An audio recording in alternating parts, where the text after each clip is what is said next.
Alright guys, welcome back to another Omnia video. We're going to be talking about the next category in my top 3 favorites, which is going to be on tanks. Now, I know I am a bit behind on this, and that's because, life has been keeping me busy. I'm also trying to stay up to date with YouTube content, making sure that I get all of the content out there for you guys. So, in between all of that, I've just been pretty busy, but I finally had some extra time today. So I wanted to go ahead and release my next top 3, which is going to be on the tank category. Now, of course, the 3 tanks that I am choosing, they are not in order. They are not going to be like the most top tanks of tanks. You know what I mean? They are just based on my opinions, just based on like my experiences, my uses on them, so on and so forth. Now, of course, that doesn't mean that all of the other tanks are bad or anything of that nature. It just means that, these are the 3 tanks that I myself would prefer to use the most. But of course, all the other ones do have their uses because, of course, not every fight is going to be the same. So with that being said, if you guys do enjoy the video, consider liking the video and subscribing for future Omnia content, as we are extremely close to 3,000 subscribers. Probably by the time I finish uploading this video and people watch it, we might actually hit the 3,000 subscriber, guys. Like again, I mean, what else can I say? I am eternally grateful, and I cannot wait to tell you guys the great, or hopefully, knock on wood, the great and exciting news that I am going to be happy to share with you guys here towards the end of the week. But yeah, let's go ahead and jump into it. Let's talk about, actually, let's first start off with letting you guys know my top 3 favorite tanks, which is going to be Zach, Owen, and Steiner. Now, some of you guys might or may not be surprised by my choices, but I do have my reasons, and I will explain some of those reasons as we go through. And again, they are not in order. I'm just gonna throw that out there, and let's just go ahead and jump into it. So first off, we're gonna talk about Steiner.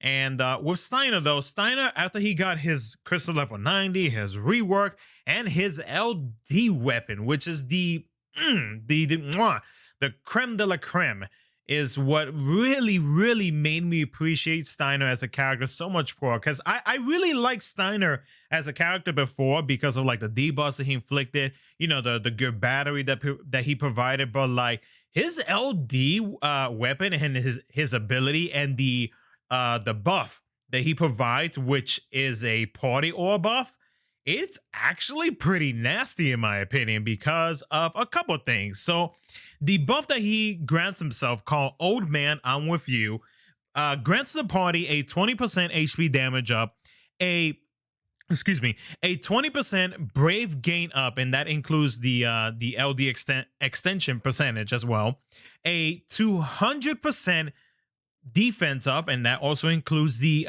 LD extension, a 30% HP damage resist up, a 20% an HP regen based on 20% of the individual's max HP, and then get this, on every field turn, which means that even the enemy's turns or anybody's turn in general, a full party brave regen based on 55% of Steiner's max brave, and that extra 5% is because you get that whenever you fully max limit break his LD weapon.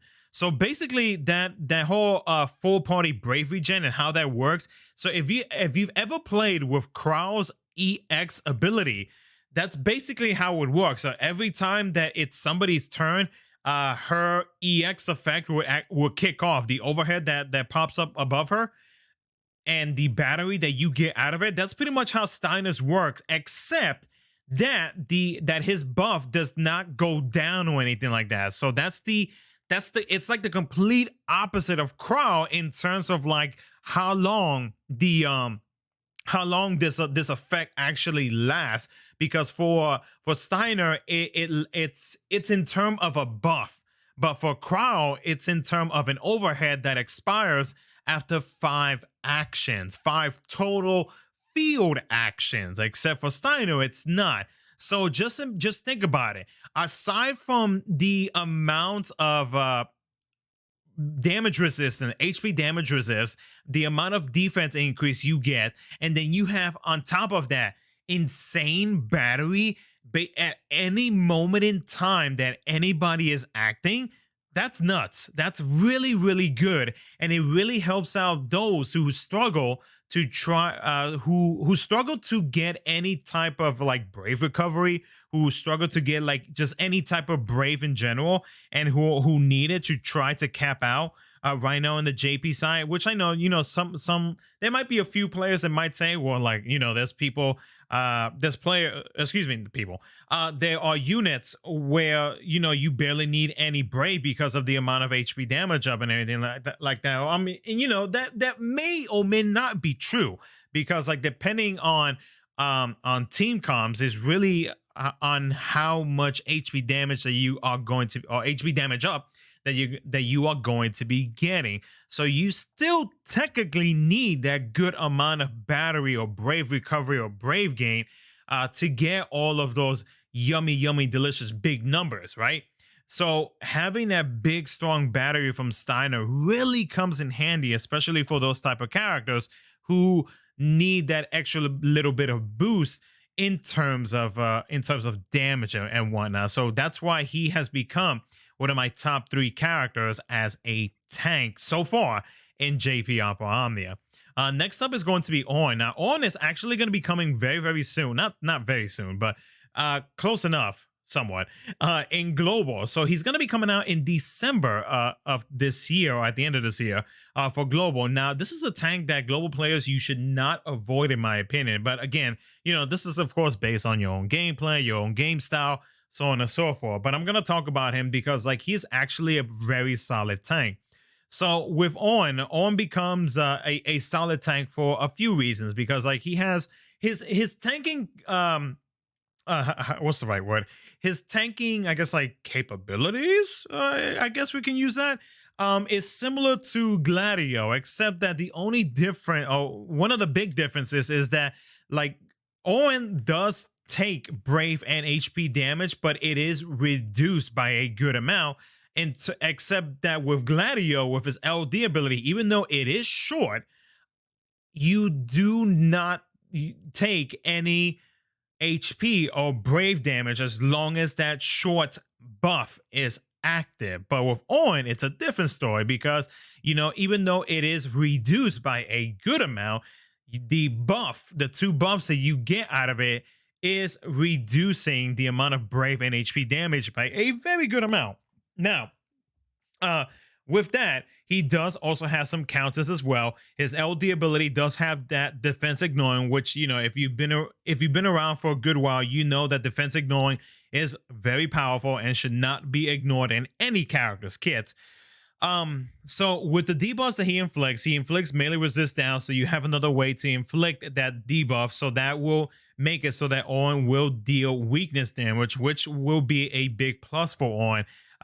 Aside from him using his LD ability with his base kit, it will also help him out as well in terms of him doing some damage. And then, of course, you also have the other debuff, the new debuff, which is called Full Break.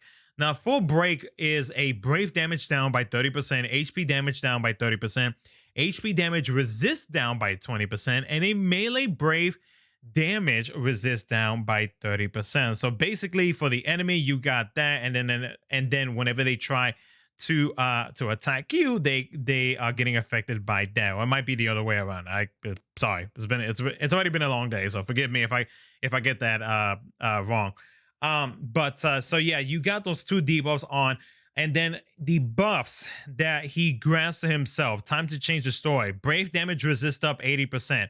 HP regen, overflow. Then he also has Last Stand as long as he has over 50%, or excuse me, at least 50% of his max HP, and it'll leave his HP value at 1. Now, whenever he's attacking a target with a debuff, brave damage up 50%, HP damage up 20%. After an HP attack, it increases brave damage, increases brave by 20% of the HP damage dealt.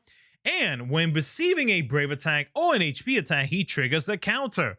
Now, the counter, as long as you have this buff active, it is also a defense ignoring counter. And again, it is, the defense ignoring mechanic should not be ignored. Now, it does deal split HP damage. It does inflict the full break debuff to all targets as well. And it recovers his HP by 50% of the HP damage up to 35% of his max HP. And then the other buff that he grants himself, which is related to his counter. In a way, it's related to his counter. But basically, Owen does cover single target attacks. So that means that he will do what Gladio does, where he actually does cover incoming attacks to your teammates. So that also helps out a lot. And if he does get hit, he does counter for your teammates as well. He also gets a 80% defense up, and he gets another 30% brave damage resist up. So overall, though, Owen, aside from like what he has with his base kit and whatnot, like he becomes a very solid tank. It is one to not be ignored. He is one that is definitely worth pulling for when he comes in December for global players who are trying to plan out their pools in the future. And then finally, we're going to be talking about Zach. Now with Zach is going to be getting his LD weapon in October, it seems like, according to the Dissidia Compendium for global. And then his his BT weapon should be coming up next year in March. Now his LD weapon, with his LD weapon, basically he grants himself an overhead and he inflicts the enemies with luck. Now this overhead increases after his own turn or whenever he is receiving brave or HP damage, and it goes up to 5 stacks, and you have to refresh it before it goes away, so that way you can keep your 5 stacks, and it does not go down. You just got to make sure you refresh it. So we'll only focus on Zach whenever he has 5 stacks. So at 5 stacks, he gets a 20% HP damage up, a 30% stolen max brave overflow up. He grants the party HP regen based on 10% of their max HP, a 200% defense up, a 30% HP damage resist up, and a 50% brave damage resist up. As you can see, this is something somewhat similar to what Steiner has with his buff, except that with Zach, it is an overhead. So it's something that you don't have to worry about getting cleansed or dispelled, by the enemies. So aside from that, once he gets rework and everything, and this comes to global, he does get defense ignoring in his kit, specifically in his skill 2. I can't remember if his skill 1 gets it, but I know in his skill 2 it definitely does. But the other thing that he does get with his LD ability is that he actually grants a little bit of HP overflow as well. So that'll help you as well in terms of tanking in case the enemies decide, hey, I'm going to hit you with a strong AoE HP attack. Then aside from the buffs, the party ores that you are getting from his special effect, the overhead, you also have a little bit of an HP overflow, so that'll help you to try to tank any incoming HP attacks. So not only for him, but of course also from the also for your teammates. So and then of course with Zach, Zach does have that shield with his EX ability, so that'll definitely help him out as well. So you really don't have to worry too much about Zach unless like the enemies are like constantly slapping the hell out of you for like HP attacks, then you might have to slightly worry about it. And then of course with his BT just basically makes him immortal, which is pretty nuts. So yes, like if you have played around with like Galoof or Arden, whenever you use Arden's LD ability or Galoof's LD ability, your HP bar, it drops down to 1. Your HP turns all purple, glowy, whatever. Not the best description, I know. But yeah, so he basically becomes immortal for the duration of his BT. And then with that, the party gets a brave shield based on 150% of their own initial brave, which is pretty nuts. And then how the shield works is that if incoming brave damage is less than or equal to 100% of the brave shield value, it reduces the damage received by 100%. And if it is over that, then it reduces the damage by brave shield value. The party also gets a brave damage up 50%, brave damage cap up 20%, and an HP damage up 20%, and then also gets an additional 10% HP damage up and a max brave cap up 20. Yeah, max brave cap up 20%. So technically, you are getting a 30% HP damage cap up with his BT effect. So it's actually pretty nasty. So aside from the immortality that he gets for the duration of his BT effect, which lasts for 8 turns or 8 actions, he also makes us so that basically all of the damage, all of the HP damage goes to Zack. So he, in a way, got a Bosch treatment if you have played with Bosch and you know what I'm talking about. So all AoE damage goes to Zack. Any type of attacks, any type of big HP attacks that goes to everybody goes to Zack, which is why he is my #1 tank as of right. I know that I said at the beginning that, you know, that none of these tanks are in order, but like Zack has definitely become one of my top. He's become like my #1, you know, and you know, it's not because he's FF7 or anything like that. But like, just like in general, like, you know, if we take all that outside, he has become like my #1 tank just because like I know that as long as I have Zack on the field, I do not have to worry about a single thing in terms of like any type of nasty HP attacks that is being dealt on the enemy. But yeah, you guys let me know in the comment section below what you guys think about my top 3 choices. And again, there are many other tanks currently in the JP side right now, as I went ahead and clicked on the tank filter in the Dissidia Compendium. And, you know, if you guys want to check out the Dissidia Compendium, you know, the websites to all of the references that I use for any of my videos are always in the description of the video. You know, if you guys ever want to, you know, do your own research, you know, check up details on characters, so on and so forth, you can always check out these websites. They are always going to be in, well, not always, because I do forget sometimes, but they will be in the description of my video, so that, and you are more than welcome to check that out. They have definitely organized it very, very well, to the point where like it's so much easier to figure out like who does what, who does this, and who does or who inflicts what. So, but yeah, you know, let me know what you guys think in the comment section below. If you do play JP, you know, if you have other tanks that you would prefer, do let me know in the comment section below. And of course, you know, just let me know what your opinions are on what you thought about my top 3 tanks my top 3 tanks so far in DFFOO. Thank you so much for watching. Like, subscribe, do all that good stuff, and I'll catch you guys in my next video.